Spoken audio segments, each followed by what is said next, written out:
Right, on the line we have Mark Menghi from Metal Allegiance. Mark, thanks for taking my call.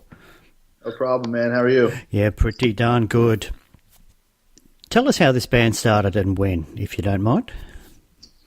Sure. It started back in 2011 under a different name, where it was more so, I guess, a guitar-based clinic aspect that we kind of turned into something a little bit different. And it was Mike Portnoy, Dave Ellison, Charlie Benanti, and Frank Bowo.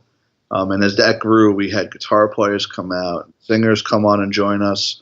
And it kept growing and growing, where it started with 4 musicians to about 20 on stage.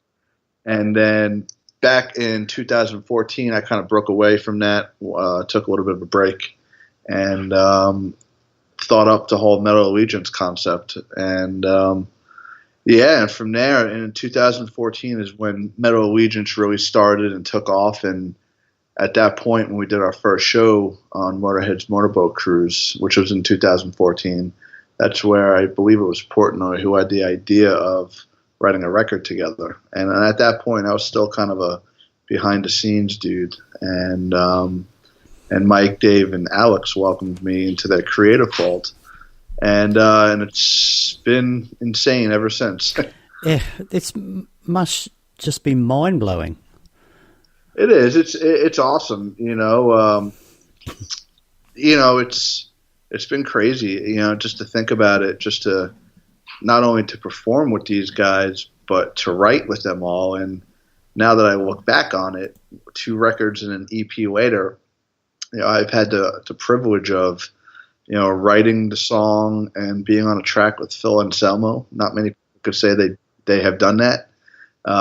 Writing lyrics with Randy Blythe from Lamb of God. Obviously writing all the MA music with Alex, Dave, and Mike.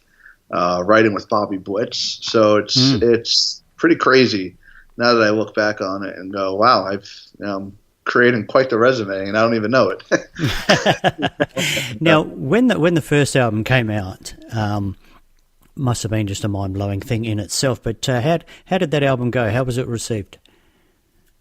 I think it was received really well. People weren't, at least in my opinion, from what I've read and saw online, people didn't know what to expect. They expected, this great all-star cast of musicians, but they realized there's 4 people writing the music and all these different singers and guest guitarists. So, it could be sometimes that's a recipe for disaster. And I've heard records like that and where they're not good. And I think we did it right because there's only 4 writers. We wrote the songs together. We were in the same room writing together. We were in the same room recording together. So it was cohesive. And I think it was received pretty well. And I'm hoping on this next record, it's received equally as good, if not better. Now, I read quotes from both Mike Portnoy and Dave Ellison, stressing how these were written and rehearsed together as a band, and not. Mike used the term "not an email project," and I think that sort of came across. So that's obviously what you were talking about just then. Yeah, when we wrote this new record, it actually started off with me and Alex in Brooklyn, New York. It was January 1st, 2017. It was the first of the year. It was the first day of writing. And we wrote Bound by Silence that now features John Bush. But back then, it was simply called Song 2. And we wrote that in Brooklyn. And then the very next day, Mike, Alex, and myself got together.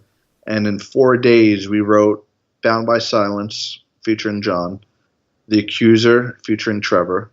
We wrote Power Drunk Majesty Part 1 and Part 2. We wrote Terminal Illusion, all within 4 days, and Mother of Sin.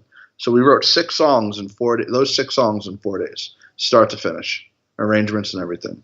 And we basically just locked ourselves in Mike's studio, and we, the 3 of us. Dave wasn't present at those writing sessions, and we just, we wrote, and it was just, when you have songs like that, flying out of you, that kind of set the benchmark on what we want to do. And with Bound by Silence, that was the first song we wrote. So that was kind of the benchmark. And if you've heard the record and heard the song, you know, and then it was like, wow, okay. And then Mother of Sin was the next song we wrote together. And it was just like, man, these songs are aggressive. They're heavy. Now we have to set our standards really high to make sure everything we write equals that. And I think that we did. Yeah. You know, there's songs that were recorded that didn't make the record. How was it? How'd you go organising it with? I mean, because some of these guys are in other bands. How hard was the organisation of finding the time and slotting things in? It was hard. You know, that's scheduling is always the biggest problem with Metal Allegiance. It's scheduling, and you know, during, like I said, that first writing session, Dave could not join us, so it was just me, Mike, and Alex. The second writing session, I couldn't join them, so it was Dave, Mike, and Alex. And it kind of works out when you have two bass players in the band. You don't need two bass players there because we'll step all over each other. But you know, I made it a point to make sure Dave had his time, and they created the music for Voodoo of the Godsend, Impulse Control, Liars and Thieves, and King with the Paper Crown. And from there, I took the music. And I started writing lyrics, and I wrote probably, I would say, 90% of the lyrics on the record. And, you know, and we crafted, you know, the lyrical content from there. And I was just happy that Dave was able to contribute musically. It was to me, that was important for him to do that. Yeah. Okay. Tell me about Joe Satriani. You know, Joe's an old friend of mine, and how that came about, I knew, obviously Alex knows Joe well. Because Joe was teaching Alex when Alex was a young lad, wasn't he? When I was still playing with Matchbox cars and G.I. Joes, Alex was taking lessons from the master himself. And, you know, but I've known Joe, I don't even know how long, almost 20 years now. And I reached out to Joe for this song because, number one, I thought it was a little bit different. Number two, I thought it would be awesome for Alex to play with Joe as a fan. And number three, Joe was the first artist I've ever worked with in this business. Oh, right. Way back when. So to me, it was kind of like a, you know, kind of full circle moment where I worked with Joe on the business side. He welcomed me on the business side of things. And here I am all these years later asking him to contribute musically to this project, and he immediately accepted. I got an email back within an hour saying I would love to do it. Yeah. And then I told Alex, and Alex didn't believe me. I was going to ask you when he became involved. Yeah. Wait a minute, Joe Satriani is going to be on a thrash metal record? I'm like, yep.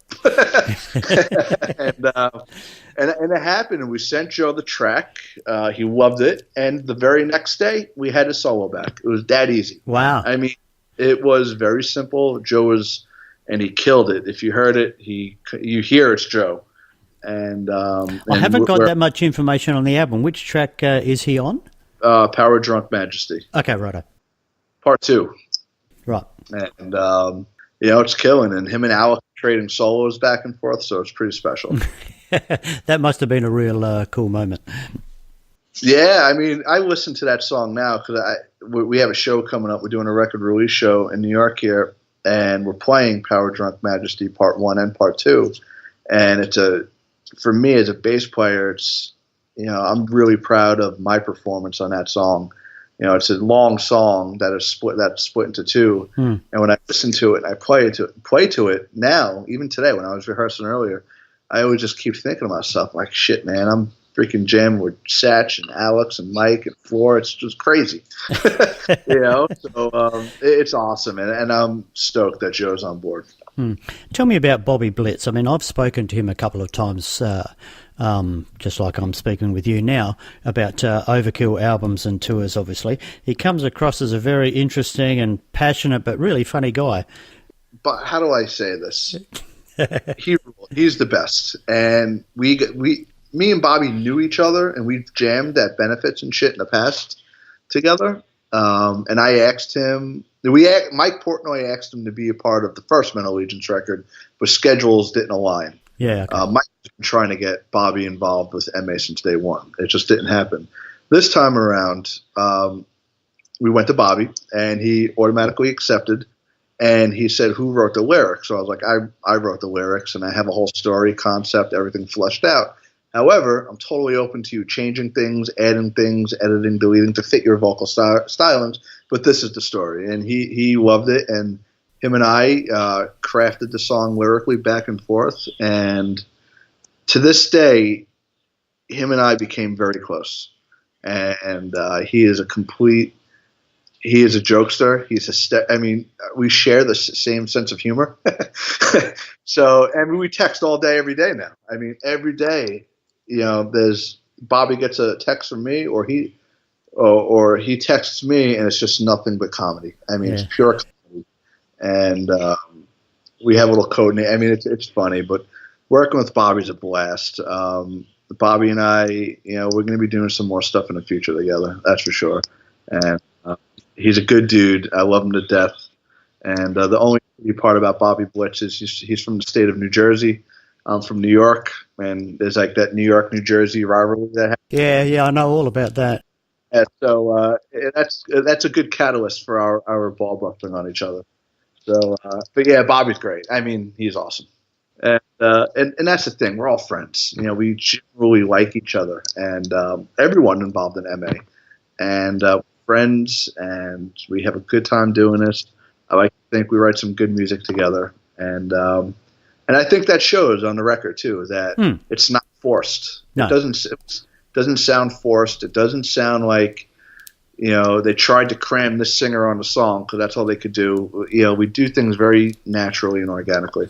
The singers on the individual songs seem to fit. Yeah. No one sounds like ridiculously out of place, so that's good. I mean, I was really impressed by Fleur on the song she did. Well, that's the song Satriani's on. Yeah. Joe, yeah. And on that song again, the vocal, once we're done writing the music, we kind of realize, like Bobby Blitz, for example, when we wrote Mother of Sin, I literally stopped in the middle of writing that and started laughing in the rehearsal space with Mike. And they're like, "What are you laughing at?"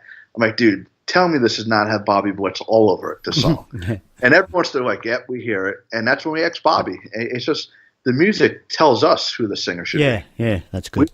We never go into music and have a singer in mind that, okay, we need to write a song for this person. Yeah, okay. We've never done that. Yeah, that was going to be one of my next questions, actually, so well answered. Yeah, no, it's just people think we do, but the music dictates who the singer is, and especially for me as the lyricist of the band, one of the hardest things for me to do is it's not like I'm writing lyrics for one singer. In most bands, you have one singer and that's it. I'm writing lyrics for shit. I don't even know how many singers now. Yeah. Where I have to keep in mind their style. What is their style? How do they phrase words? How would they sing that? That's the hardest part of being an MA. Not only playing bass, but writing words for people who aren't used to being handed lyrics. Number one, and number two, how does it fit their vocal style? And so, it's definitely it's tricky, but I've gotten used to it, and it's just kind of as Portnoy puts it, it's kind of my world because it's just I love writing, and I just something I enjoy doing. So when does this album come out? Early September, I believe. Yeah, September 7th. How important is it getting this on Nuclear Blast? Oh, they've been great. When we wrote the first record, we had the whole record written and recorded before we ever signed a deal or entertained record labels. We'd never imagined on doing this on this scale. We just wanted to write a record for the sake of writing a record. We self-financed it. We did everything ourselves. Okay. And we always said when the right opportunity approaches itself, we'll consider it. And the word got out that we were doing it. Nuclear Blast signed us without even hearing anything because they understood the concept of what MA is. They share the same vision as us, and it's been an amazing relationship. I love those guys and girls over there. They're amazing, and I feel fortunate to be on probably one of the best record labels in this genre of music there is. I don't take that lightly, and we try to deliver for them on the quality of the music. And it's great. As far as I'm concerned, we'll be with Nuclear Blast till forever.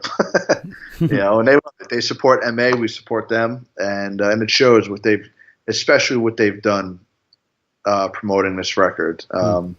It's been amazing, and we're grateful for that. Right, so the album comes out 7th of September. Where to from here? Are you going to be gigging? When? How hard is it fitting in with other bands?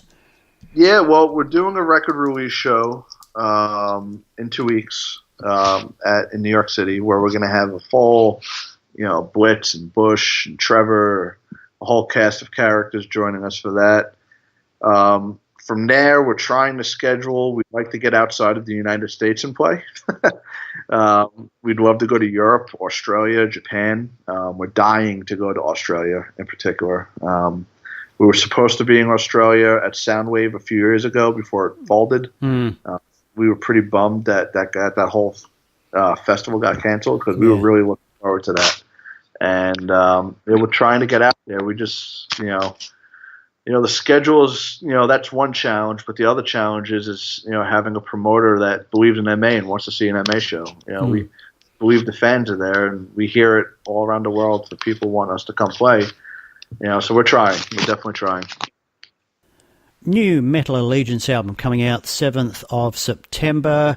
Congratulations on the Metal Allegiance story so far, and we look forward to this album doing really well. Thanks for your time talking to me today. Well, I appreciate it, and thank you for the support. Mark, you have a great day, mate. Thanks for talking to me, and good luck, and hope to see you down here soon. You too. Thanks again. I appreciate it.